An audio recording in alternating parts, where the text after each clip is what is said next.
나이가 들수록 말이 늘었다고 느끼는 순간이 있습니다. 자식에게, 아내에게, 후배에게 설명하고 타이르고 정리해주고 싶어집니다. 하지만 이상하게도 말을 많이 할수록 사람들은 멀어집니다. 좋은 뜻이었는데, 경험에서 나온 말이었는데, 돌아오는 것은 침묵이거나 어색한 표정입니다. 공자는 나이가 들수록 말을 줄이라고 말했습니다. 침묵해서가 아니라 말의 자리를 지키기 위해서였습니다. 오늘은 나이 들수록 말이 줄어야 하는 이유를 공자의 가르침으로 조용히 들여다봅니다. 안녕하세요. 지금 여기 삶을 읽다입니다. 우리는 나이가 들수록 말이 많아집니다. 손자에게 이것저것 알려주고 싶고, 자식에게 충고하고 싶고, 누군가에게 내 경험을 들려주고 싶습니다. 그런데 이상합니다. 말을 많이 할수록 사람들과 점점 멀어집니다. 또 그 얘기 하시네요. 아빠는 맨날 그래. 이런 말을 듣게 됩니다. 왜 그럴까요? 내가 틀린 말을 한 건 아닌데, 좋은 뜻으로 한 말인데, 서로 좋자고 한 말인데, 다 같이 잘 되자고 한 말인데, 왜 받아들여지지 않을까요? 며느리와 밥을 먹다가 아이 교육 얘기가 나옵니다. 요즘은 그렇게 하면 안 돼요. 예전하고 시대와 분위기가 많이 바뀌었어요. 며느리가 조심스럽게 말합니다.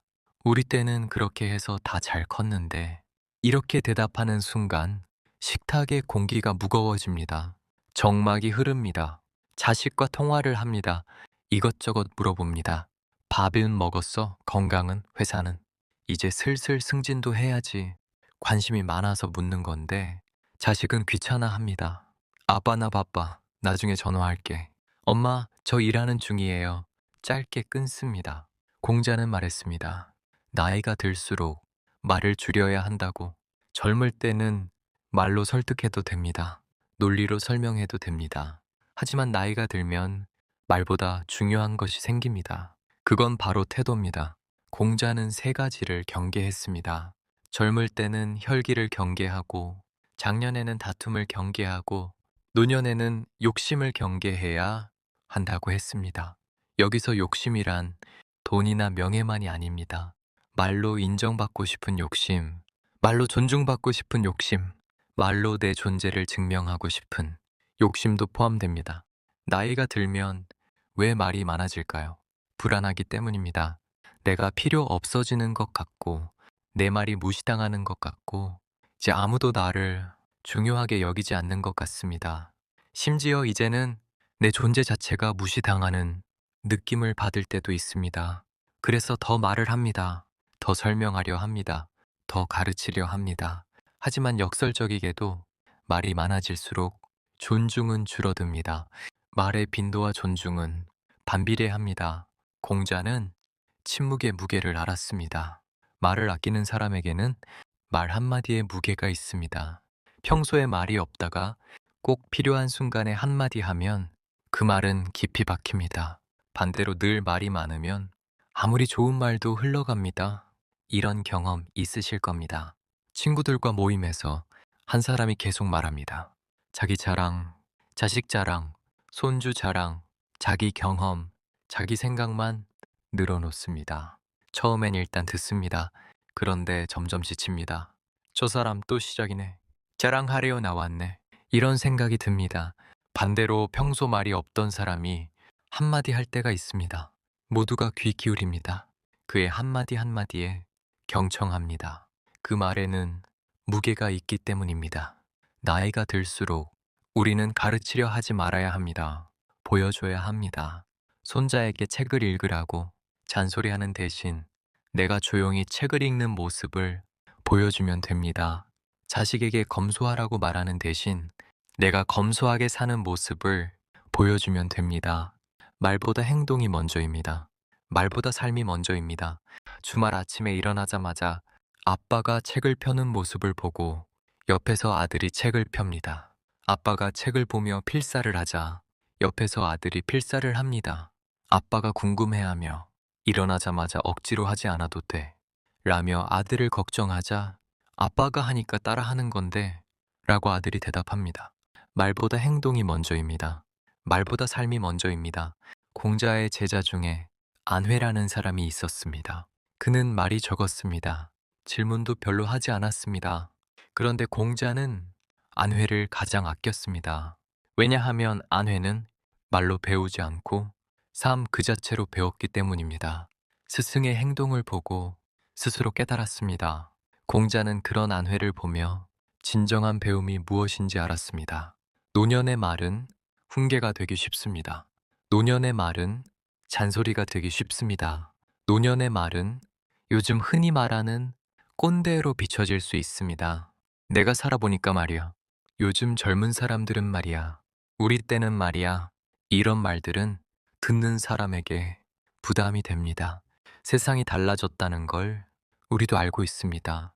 그런데도 옛날 방식을 고집하면 그건 고집일 뿐입니다. 공자는 이렇게도 말했습니다. 군자는 말을 어눌하게 하되 행동은 민첩하게 한다고. 말재주가 좋은 사람이, 언변이 화려한 사람이 꼭 훌륭한 사람은 아니라는 뜻입니다. 오히려 말은 서툴러도, 아니 말 한마디 하지 않아도 행동으로 보여주는 사람이 진짜입니다. 이제 우리는 말을 줄여야 합니다. 쉽지 않습니다. 하지만 의도적으로 말을 줄이도록 노력해야 합니다. 자식에게 전화할 때 이것저것 물어보지 마십시오. 잘 지내지? 밥은 먹었니? 이 한마디면 됩니다. 손자가 찾아왔을 때 이것저것 가르치려 하지 마십시오. 그냥 반갑게 맞이하고 함께 밥 먹고 조용히 보내주면 됩니다. 말이 줄어들면 관계가 편해집니다. 자식과의 대화도, 배우자와의 대화도, 친구와의 대화도 편해집니다. 왜냐하면 서로에게 부담을 주지 않기 때문입니다. 나이가 들수록 우리에게 필요한 건 말이 아닙니다. 그저 존재만으로 충분합니다. 그냥 거기 있어주는 것, 조용히 함께 있어주는 것, 그러다가 가끔 연락하는 것, 그것만으로도 의미가 있습니다. 손자가 옆에 앉아서 게임을 하고 있습니다. 그런 거 하지 말고 책 읽어라. 영어 공부하고 있지? 이렇게 말하고 싶습니다. 하지만 참습니다. 그냥 아무 말 없이 옆에 있어줍니다. 그것만으로도 손자는 할아버지를 기억할 겁니다.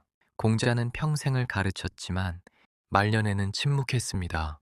제자들이 물어도 긴 설명 대신 짧은 답을 했습니다. 때로는 아예 대답하지 않고 미소만 지었습니다.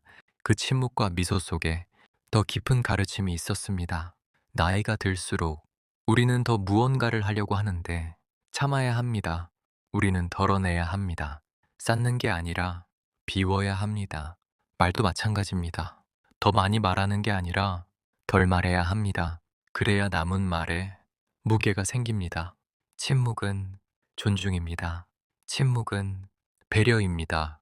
상대방의 생각을 존중하고 상대방의 선택을 존중하고 상대방의 삶을 존중하는 겁니다. 우리가 말을 줄이는 건 포기가 아닙니다. 배려입니다. 오늘부터 말을 줄여보십시오. 가르치려 하지 말고 설득하려 하지 말고 증명하려 하지 마십시오. 그냥 조용히 당신의 자리에 있으십시오. 그것만으로도 당신은 충분히 존중받을 만한 사람입니다. 지금까지 살아오면서 많은 말을 했습니다. 좋은 말도 했고, 걱정하는 말도 했고, 진심 어린 말도 했고, 나쁜 말도 했습니다. 그 모든 말이 당신을 만들었습니다. 이제는 정말 말을 줄일 때입니다.